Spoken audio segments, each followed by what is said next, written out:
Hello guys, good morning. I am Anupriya Tiwari. आज मैं आपसे बात करूंगी कंपटीशन के अबाउट।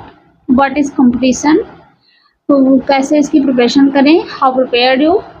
और उसके बाद मैं नेक्स्ट भी आपसे बताऊंगी। मैं एक जो है एनसीईआरटी का कोर्स लाने वाली हूँ, जो कि 6 to 12 ऑल सब्जेक्ट्स में पढ़ाऊँगी, चाहे polity, economics, history, geography, science, सारे सब्जेक्ट में एनसीईआरटी का कवर करूँगी। और उसके साथ कंपटीशन। तो आज मैं कंपटीशन के अबाउट बताऊँगी।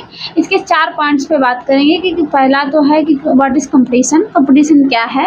उसके बाद फिर दूसरी होगी इसकी स्ट्रेटजी, कि कंपटीशन कैसे स्ट्रेटजी इसका प्लानिंग करते हैं। तीसरी इसका सिलेबस की बात करेंगे कि इसके सिलेबस में क्या क्या होता है। और चौथा से पीवाईक्यू की बात करेंगे। तो 4 पॉइंट्स हैं जो कि कंपटीशन के अबाउट इम्पॉर्टेंट है, कि आप किसी भी कंपटीशन का एग्ज़ाम देंगे या प्रिपरेशन करेंगे या करने वाले हैं, तो उससे पहले आपको जो है कैसे स्टार्ट करना है, कहाँ से स्टार्ट करना, मैं उस पर बात करूँगी। तो लेट्स स्टार्ट नाउ। बात करते हैं कंपटीशन की। तो मैं थोड़ा सा पेन ले लेती हूँ। हम बात करेंगे सबसे पहले कंपटीशन की। एंड कंपटीशन क्या है, व्हाट इज़ कंपटीशन, एंड उसकी प्रिपरेशन, उसकी स्ट्रेटजी पूरा मैं आपको थोड़ा सा कवर करूँगी। जैसे कि आप देखें कंपटीशन, और उसकी मैं जो है स्ट्रेटजी से स्टार्ट करते हैं। स्ट्रेटजी, और इस स्ट्रेटजी क्या होगी, कितना टाइम देना पड़ेगा, क्या है, तो उसकी जो है बात करूँगी मैं। तो स्ट्रेटजी में हमको सबसे पहले देखना क्या है, कि हमको सबसे पहले अपने आप से पूछना है कि मैं किस चीज़ की प्रिपरेशन कर सकता हूँ या कर सकती हूँ, मेरी कैपेसिटी कितनी है। सबसे पहले हम आपको देखना है, आपने जो भी जिसको भी इंस्पिरेशन बनाया होगा, जिस भी चीज़ को देख करके, कि मुझे ये करना चाहिए। सपोज दैट जैसे आपको जो है पुलिस डिपार्टमेंट लगता है, तो पुलिस डिपार्टमेंट में आपको एसआई अच्छा लगता है, या जो है एसएचओ अच्छा लगता है, या सीईओ अच्छा लगता है, या फिर आप जो है डिप्टी जो है एसीपी अच्छा लगता है, या फिर एसपी अच्छा लगता है, या फिर लास्ट में आपको आते हैं आईपीएस अच्छा लगता है। तो आपको वो देखना है कि सबसे पहले हमको किसकी प्रिपरेशन करनी है, और कितनी ज़्यादा मेरी कैपेसिटी है, मेरा स्टैमिना अपना चेक करना है। तो उसके पहले हम सबसे पहले आते हैं क्या करना है हमको। तो हम सबसे पहले देखेंगे सर जो है वीडियो, जिस भी आप लोग उसकी प्रिपरेशन करेंगे, और उसका आप वीडियो देखेंगे। सबसे पहले आप यूट्यूब पे तो बहुत सारे वीडियोस अवेलेबल है, किसी भी कंपटीशन का, जिसकी भी आप प्रिपरेशन करना चाहते हैं उससे रिलेटेड आप वीडियो देखेंगे।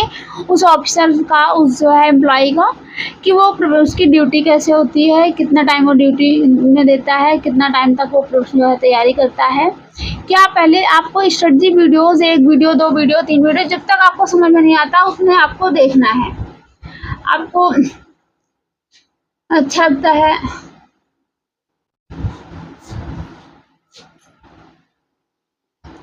आपको जो भी अच्छा लगता हो वो वीडियो आपको 1 वीडियो, 2 वीडियो, आप जितना देखते 2-3 वीडियो आपको देखेंगे तो आपको समझ में आएगा कि कितना जो है उसकी लाइफ जो है चैलेंजफुल होती है, उससे प्रिपरेशन कितनी करी होती है, उसकी जो है आफ्टर ड्यूटी के बाद वो कितना चैलेंज फेस करता है, वो आपको देखेंगे। तो आप 2-3 दिन जो है आप देखिए। सबसे पहले आपको जो है बिल्कुल अपने आप अंदर की कैपेसिटी चेक करने के लिए वो वीडियो देख करके ही आपको लगेगा कि हाँ आई कैन डू दिस। तो उसके बाद आप वीडियो देखेंगे तो आपको लगेगा कि हाँ मैं इस चीज़ का प्रिपरेशन कर सकता हूँ या कर सकती हूँ। तो आप उसकी जो है देखेंगे, तो उसके बाद वो आपको स्ट्रेटजी भी बताएगा कि उसने ऐसे अपनी जो है जर्नी पूरी बताएगा कि उसने प्रिपरेशन कैसे करी है। तो आपको वो देखना है। जब देख करके आपको अपने पर कॉन्फिडेंस हो जाए कि जो है मैं बन सकता हूँ, suppose that I become my dream is I will become IAS officer. तो उसमें आपको सपोज दैट IAS IPS जो भी बनना है उससे रिलेट आप वीडियो देखें, आपके अंदर कैपेसिटी आपको लगी yes I can do this. तो आपको सबसे पहले जब पूरा विश्वास हो जाए तो आपको सबसे पहले जाना है, देखना है सिलेबस, कि सिलेबस में हमको पढ़ना क्या क्या है। सबसे पहले आपको फर्स्ट स्ट्रेटजी में सिलेबस देखना है। सिलेबस आपको एक बार PDF देख सकते हैं, आप फ़ोन पे अवेलेबल है वेबसाइट, किसी भी वेबसाइट पे जाकर के, या फिर आप वीडियो देख सकते हैं जो सिलेबस एनालिसिस करता है। हर वीडियो तो आपको यूट्यूब पे अवेलेबल है उस सब्जेक्ट से रिलेटेड, जो है जो कि आपका सिलेबस है, उससे सिलेबस आप देखेंगे तो पूरा एनालिसिस करके बताएगा कि आपको क्या क्या पढ़ना पड़ता है इस प्रिपरेशन में। उसके बाद जब सिलेबस आपको जो है अच्छे से समझ में आ जाए कि सिलेबस में क्या क्या पढ़ना है, हिस्ट्री कितनी पढ़नी है, ज्योग्राफी पढ़नी है, मैथ पढ़नी है या नहीं पढ़नी है, और पॉलिटी पढ़नी है, इकोनॉमिक्स पढ़नी है, जो भी सब्जेक्ट जितना भी सिलेबस में आता है आपको पूरा देखना है अच्छे से। आप उसके बाद अपने अंदर देखना है कि वो सिलेबस में कंप्लीट कर सकता हूँ कि नहीं। सेकेंड मैटर हो गया। अब थर्ड की मैं बात करूँ तो सिलेबस के बाद हम जो है आते हैं थर्ड मैटर पे, PYQ। तो हम देखेंगे सर जो है थर्ड मैटर पे PYQ, यानी कि previous year question paper. Previous year question देखेंगे तो हमको ये लगेगा कि क्वेश्चन हमको तो फर्स्ट टाइम में तो नहीं समझ आएगा, क्योंकि फर्स्ट रीडिंग में हमको जो हमने कभी सिलेबस पढ़ा नहीं हो, उसके बाद हम डायरेक्टली PYQ देख रहे हैं तो उसमें समझ में आएगा। बस आपको इतना समझना है कि इसमें हिस्ट्री से कितने क्वेश्चन आ रहे हैं। नेक्स्ट हमको देखना है ज्योग्राफी से कितना आ रहा है, और उसके बाद फिर नेक्स्ट देखना है फिर इकोनॉमिक्स से कितना आ रहा है, एनवायरनमेंट से कितना आ रहा है, और उसके बाद साइंस से कितना आ रहा है। ये हो गया। आपको जो भी प्रिपरेशन करे थे तो जो है कॉमन है, इतने सारे सब्जेक्ट्स में तो आते ही हैं। उसके बाद उसमें एक्स्ट्रा में मैथ है कि नहीं है, उसमें रीजनिंग है कि नहीं है, वो भी आपको देखना है। अब उसके बाद रीजनिंग मैथ है तो रीजनिंग मैथ से कितने क्वेश्चन पूछे जा रहे हैं, आपको कम से कम इतना मिनिमम आपको उसके लिए देखना होगा PYQ अप्रॉक्सीमेटली 10 to 15 ईयर्स का जो है PYQ आपको देखना है। 10 to 15 ईयर्स में आपको जो है इतना एनालिसिस करना है कि कितने क्वेश्चन किस सब्जेक्ट से आ रहे हैं। लास्ट 5 ईयर के तो आपको ज़्यादा ही फोकस करना है। उसके पहले तो आपको देखना है कि पहले क्वेश्चंस कैसे पुट किए जाते थे और अब कैसे पुट किए जा रहे हैं। तो आपको 10 to 15 ईयर्स में जो है 10 ईयर्स में तो टोटल सिर्फ आपको वही देखना है कि कितने क्वेश्चंस पहले आ रहे थे, अब कितने आ रहे हैं। और जो 5 ईयर का आपको जो है एनालिसिस अच्छे से करना है, उसमें देखना है कि कितने क्वेश्चंस और किस मॉडल के आ रहे हैं। हिस्ट्री से ज़्यादा पूछा जा रहा है, इकोनॉमिक्स से ज़्यादा पूछा जा रहा है, ज्योग्राफी से ज़्यादा पूछा जा रहा है, मैथ आ रही है, इंग्लिश आ रही है, जो भी जितने भी सब्जेक्ट हैं आपको उसमें देखना है कि किस सब्जेक्ट से ज़्यादा क्वेश्चन आ रहे हैं। और सारे आपको मैक्सिमम जो है सब्जेक्ट्स तो सारे कवर करने पड़ेंगे जो भी सिलेबस में है। तो लेकिन वहाँ पर ज़्यादा आपको फोकस उस सब्जेक्ट पर करना है जिस सब्जेक्ट से ज़्यादा क्वेश्चन पुट किए जाते हैं, तो उसमें थोड़ा ज़्यादा चांसेस होते हैं। तो ये आपको जो है PYQ से हेल्प मिल जाएगी। अब एक बार आपने फर्स्ट रीडिंग में जो है सिलेबस देखा, सिलेबस के बाद PYQ देखा तो आपको समझ में आ गया। उसके बाद थर्ड रीडिंग में हम जो है थोड़ा सा पढ़ते हैं। पढ़ने से पहले हम देखते हैं किस सब्जेक्ट में हमारा इंटरेस्ट ज़्यादा है, यानी कि हम कुछ तो ना कुछ सब्जेक्ट हमारा पहले से स्ट्रांग होगा। सपोज दैट आपका 12th लेवल का एग्जाम देंगे तो आप 12th में जो है आपने साइंस पढ़ी होगी, साइंस बैकग्राउंड आपका रहा होगा, साइंस स्ट्रीम से आप रहे होंगे तो आपकी साइंस स्ट्रांग होगी और ह्यूमैनिटी पढ़नी पड़ेगी। आप ह्यूमैनिटी से थे थोड़ा सा आपको साइंस में देना है, या फिर आप ग्रेजुएशन लेवल के जो है एग्जाम्स देते हैं तो उसमें तो मैक्सिमम सारे सब्जेक्ट पूछे जाते हैं। तो जो है आपको वो उस पर फोकस करना है कि कौन सा सब्जेक्ट मेरा स्ट्रांग है, ऑलरेडी मैंने पढ़ रखा है, और कौन सब्जेक्ट हमने नहीं पढ़ा है। जो सब्जेक्ट आपने पढ़ा है तो मैं यही चाहूँगी कि आप अगर प्रिपरेशन करने में जो है स्टार्ट करते हैं तो फर्स्ट रीडिंग आप उस सब्जेक्ट की करिए जिस सब्जेक्ट को आपने ऑलरेडी पढ़ रखा है। जब आप उससे जो है, क्योंकि आप उससे अवेयर होते हैं तो उस सब्जेक्ट में आपको प्रॉब्लम नहीं होती, तो उससे इंटरेस्ट भी रहता है, तो आपको वही सब्जेक्ट सबसे पहले स्टार्ट करना है। और वो सब्जेक्ट आपको थोड़ा सा पढ़ना है। पढ़ने के बाद उसमें देखना है PYQ से मैच कर रहा है कि नहीं कर रहा है, क्योंकि आपको रिसोर्स भी देखना है। आप पहले जाएंगे जब स्ट्रेटजीज सुनेंगे या एनालिसिस करेंगे जो है सिलेबस का, तो उसमें आपको रिसोर्स भी बताएगा कि आपको रिसोर्स में कौन कौन से पढ़ने हैं, कौन कौन सी बुक प्रेफर करती है, कौन से वीडियोस देखने चाहिए। आपको जो है सेल्फ प्रिपरेशन करने में अबल है तो आप सेल्फ करिए, या फिर आप कोचिंग लेते हैं तो कोचिंग से करिए। तो कोचिंग से करेंगे तो आपको तो ज़्यादा प्रॉब्लम नहीं होगी, क्योंकि वो सिलेबस भी एनालिसिस करवा देते हैं, आपका PYQ भी सॉल्व करवा देते हैं, उसके साथ साथ आपको रिसोर्स भी पूरा अवेलेबल करवा देते हैं। तो उसमें आपको कोचिंग से दिक्कत नहीं है। आप सेल्फ करते हैं तो आपको सेल्फ एनालिसिस टोटल करना पड़ेगा। तो आपको रिसोर्स देखने हैं, कौन कौन से रिसोर्स में पढ़ा जाएगा, कौन कौन सी बुक्स हैं। अब उस बुक्स को आप पढ़ने से पहले आप एक बार फर्स्ट रीडिंग करिए।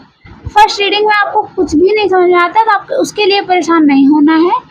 फर्स्ट रीडिंग में आपको बस इतना करना है कि पूरा पढ़ते जाना है अच्छे से, जितना मैच करता हुआ सिलेबस से। पूरा जो है एक बार जितना सिलेबस से मैच कर रहा हो उतना अच्छे से एक बार पढ़ लेना है। आपको बस समझ में आना चाहिए कि हाँ ये चीज़ मैंने पढ़ा, ये क्या है। आप बहुत ज़्यादा आपको लर्न नहीं हो पा रहा है, कोई बात नहीं, आपको माइंड में मेकअप नहीं हो पा रहा है, तो कोई इससे जो है डोंट वरी, तो उसमें आपको फोकस नहीं करना। फर्स्ट रीडिंग में आपको सिर्फ जो है फर्स्ट रीडिंग आपको जो है पढ़ना है, सिलेबस से रिलेट करके जितना भी है आपको फर्स्ट रीडिंग में एक बुक्स ख़त्म करते हैं, या फिर आप एक बार पूरा सिलेबस ख़त्म करना चाहते हैं तो कर सकते हैं। तो फर्स्ट रीडिंग में आप तो अगर पूरी बुक प्रेफर करती है कि मैं पूरा सिलेबस एक बार पूरा पढ़ लूँ, तो आप वो भी कर सकते हैं, या फिर फर्स्ट रीडिंग में एक बुक करके सेकेंड रीडिंग उसी बुक की कर सकते हैं, तो जैसे आपको प्रेफर लगे तो आप इजी उस अकॉर्डिंग कर सकते हैं। तो फर्स्ट रीडिंग में आपको कुछ नहीं करना, फर्स्ट रीडिंग में आपको पढ़ना है, थोड़ा सा समझना है, अंडरस्टैंडिंग करनी है कि सपोज दैट मैंने डाइवर्सिटी पढ़ी, तो व्हाट इज डाइवर्सिटी और जो है डाइवर्सिटी क्या है। अगर आपको लर्न नहीं हो पा रहा तो उतनी टाइम तो आपको अंडरस्टैंडिंग होनी चाहिए कि डाइवर्सिटी क्या है। उसके बाद सेकेंड रीडिंग आपको, आप पहले सारी बुक्स पढ़ना चाहते हैं तो सारी पढ़ सकते हैं, और सिलेबस में अगर आपको एक एक पढ़नी है तो एक एक पढ़ सकते हैं। आप एक रीडिंग किसी भी बुक करिए, तो उसके बाद सेकेंड जब आप रीडिंग करेंगे तो सेकेंड रीडिंग में आपको जो है सबसे ज़्यादा फोकस करना है कि आपने कुछ, आप फर्स्ट रीडिंग में पढ़ा होगा तो आपको कोई ना कोई जब सब्जेक्ट समझ में आया होगा तो आपको कुछ ना कुछ इंटरेस्टेड लगा होगा, तो वो आपके माइंड में थोड़ा सा मेकअप हो जाता है। नहीं होता तब भी थोड़ा सा मेकअप इस तरीके से होता है कि वो टॉपिक के अंदर का कुछ ना याद रहे, लेकिन वो टॉपिक याद हो जाता है कि अच्छा डाइवर्सिटी, जिस सपोज दैट आपने जो है बायोडाइवर्सिटी पढ़ी थी, बायोडाइवर्सिटी, अब बायोडाइवर्सिटी आपने पढ़ी जो है, तो जो है आपको उसमें करना क्या है कि जो है बायोडाइवर्सिटी क्या है, तो आपको उसमें कुछ तो इंटरेस्टेड आया होगा कि बायोडाइवर्सिटी यानी कि जहाँ पर ह्यूमन बीइंग भी जो है अलग अलग हैं, और बर्ड्स जिसको हम फ्लोरा या फौना कहते हैं, तो वो सारे अलग अलग हैं, उनको मिलकर के एक जो है उसमें रखा गया है, तो ये सब बायोडाइवर्सिटी यानी कि जो है जैव विविधता यानी जीवों की विविधता है यहाँ पे। तो उसको आपने इस तरीके से कुछ भी इंटरेस्टेड आया होगा तो आपको वहाँ फोकस करना है। तो फर्स्ट जो है सेकेंड रीडिंग में आपको करना है कि जो है पढ़ना है, पढ़ते टाइम जो छोटा छोटा पॉइंट आपको जो समझ में आता है और लगता है कि अब ये फर्स्ट जो है मुझे याद होना चाहिए सेकेंड रीडिंग में, तो आपको एक छोटी सी नोट्स बनानी है। ओनली जो है आपको A4 शीट या फिर आप कोई पर्टिकुलर कॉपी ले सकते हैं, तो उसमें जो आपको लिखना है, कुछ नहीं लिखना। सपोज दैट आपने गांधी मूवमेंट पढ़ा, ठीक, गांधी मूवमेंट यानी कि गांधी ने जितने भी आंदोलन किए थे, जितने भी मूवमेंट्स किए थे, तो आपको लिखना है ऊपर गांधी। गांधी के जो है जैसे कि वो इंडिया में आकर के फर्स्ट उन्होंने चंपारण जो है स्टार्ट किया, फिर जो है अहमदाबाद मिल आंदोलन स्टार्ट किया, फिर खेड़ा आंदोलन स्टार्ट किया, फिर इस तरीके से जो है उन्होंने बहुत सारे किए। तो इस तरीके से उनका जो है लिखना है, तो आपको कुछ नहीं लिखना, तो उसमें लिखना है डेट। सपोज दैट हम जो है चंपारण की बात करें तो जो है वो 1917 में उन्होंने किया था, और जो है जैसे अहमदाबाद मिल की करें तो वो 1918 में किया था। तो इस तरीके आपको वहाँ पर लिखना है वो जो है मूवमेंट, और उसके सामने जो है गांधी आपको ऊपर लिख देना कि गांधी ने किया है। या फिर आप इस तरीके से थोड़ा सा आपको स्ट्रक्चर बताऊँ जो है एक शॉर्ट नोट बनाने की, तो शॉर्ट नोट्स में आपको करना क्या है, जैसे आपने यहाँ पर लिखा गांधी, ठीक, और गांधी में आपने यहाँ ऐसे कर दिया, ऐसे कर दिया, ऐसे कर दिया, जितने भी मूवमेंट्स हैं, तो यहाँ पे आपने लिख दिया चंपारण जो है मूवमेंट, यहाँ अहमदाबाद मिल आंदोलन, यहाँ खेड़ा मूवमेंट, और उसके बाद जो है यहाँ पे आपने लिख दिया क्वाइट इंडिया मूवमेंट। इस तरीके से आप सारा लिख सकते हैं, तो छोटा छोटा, और उसके बाद हमने डेट लिख सकते हैं। और जब आप पढ़ेंगे तो आपको स्टोरी तो लर्न हो जाती है, तो छोटा छोटा आपको सेकंड रीडिंग में ऐसे छोटे छोटे शॉर्ट नोट्स बनाने हैं। उसके बाद सारी जितना भी हिस्ट्री जियोग्राफी जो भी है आपको कवर करना है। उसके बाद थर्ड रीडिंग की बात करते हैं, तो आपको सेकेंड रीडिंग, फर्स्ट रीडिंग में तो आई सपोज आई एक्सेप्टेड कि आपको वो लर्न नहीं हो पाया है, लेकिन सेकेंड रीडिंग में आपको कुछ चीज़ें तो समझ में आ गई हैं कि हाँ ये होता है। जैसे कि सपोज दैट आपने हिस्ट्री पढ़ी तो आपको गांधी के अबाउट तो पता हो ही गया है, सुभाष चंद्र बोस के अबाउट आपने पढ़ ही लिया, चंद्रशेखर आजाद के अबाउट आपने पढ़ ही लिया है, भगत सिंह के अबाउट आपने पढ़ ही लिया है। तो भगत सिंह जैसे कि बहुत कम एज में उनको फांसी हो गई थी, 21 एज में ही। खुदीराम बोस देखिए, जो है राज बिहारी बोस देखिए, तो इस तरीके से आपने सबको पढ़ा जो है, तो आपको बहुत ज़्यादा नहीं याद होगा, इन लोगों का नाम तो याद ही हो जाएगा। इन लोगों के कुछ हल्के फुल्के छोटे मोटे वर्क भी याद हो जाएंगे, जो कि बहुत ज़्यादा चलन में से वीर सावरकर का तो आपने नाम सुना होगा, तो वो सब छोटे छोटे आपको याद हो जाएंगे। जब आप थर्ड रीडिंग करेंगे तो हाँ आपके मन में वो चीज़ एक बार क्यूरियोसिटी होगी, यार उसको पढ़ा था और उसमें जो क्या हुआ था उसे जानना है। तो सपोज जैसे आपने जो है उनको भगत सिंह को पढ़ा, तो भगत सिंह ने एक नौजवान करके एक सभा स्टार्ट कर दी थी, यानी कि एक पार्टी बनाई थी। तो आपको वो चीज़ इंटरेस्ट आएगा, आपको याद नहीं भी होगा तो आपने जैसे भगत सिंह आएगा तो नौजवान स्वभाव को याद आएगी, तो आपको इंटरेस्टेड होगा कि हाँ उसमें पढ़ना चाहिए।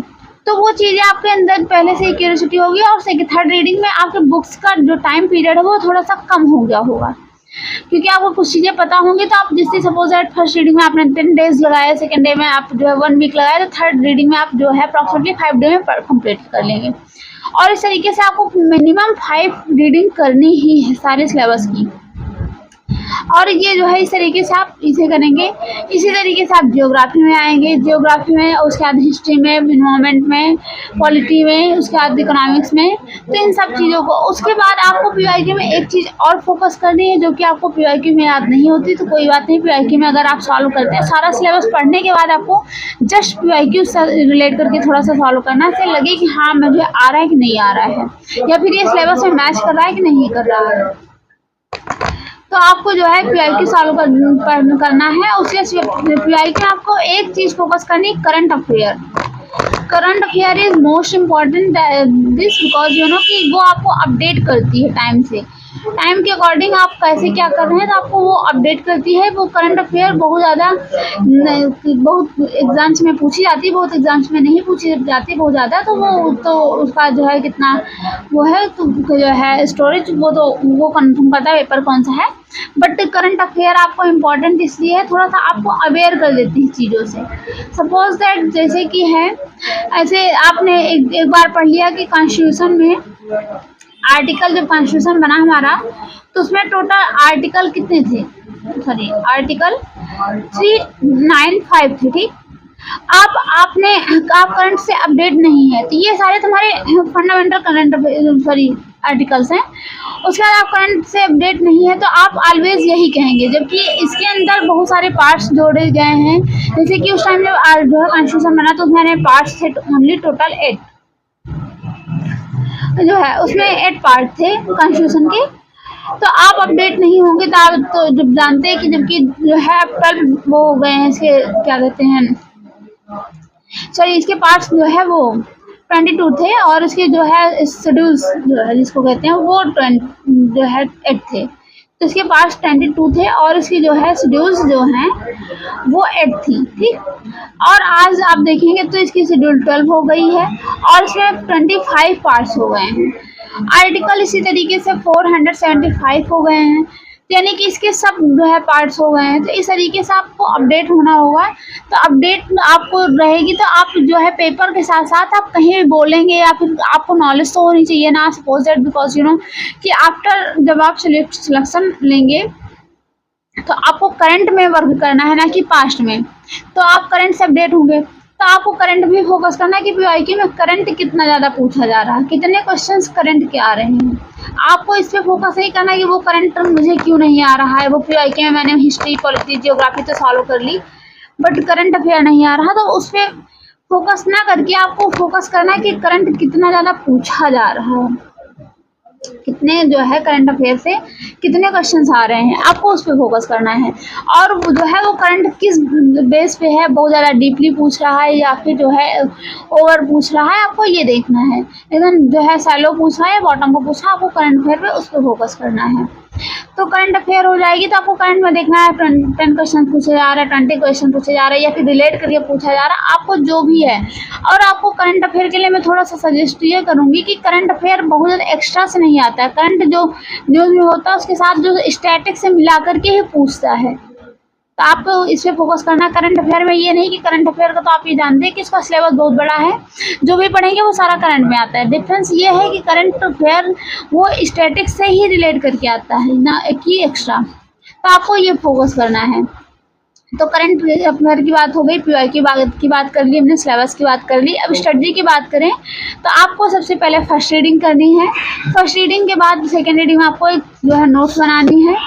आपको जो है थर्ड वो नोट्स आप जैसे दिन में पढ़ते हैं और शाम को आप रिवीजन करेंगे। और थर्ड उसमें जो है थर्ड रीडिंग की बात करें हम तो थर्ड रीडिंग में क्या करना है आपको, सबसे पहले थर्ड रीडिंग में भी आपको अच्छे से पढ़ना है बुक्स, और उसके बाद एक थोड़ा सा डीपली कर जो है आपको नोट्स बनानी है।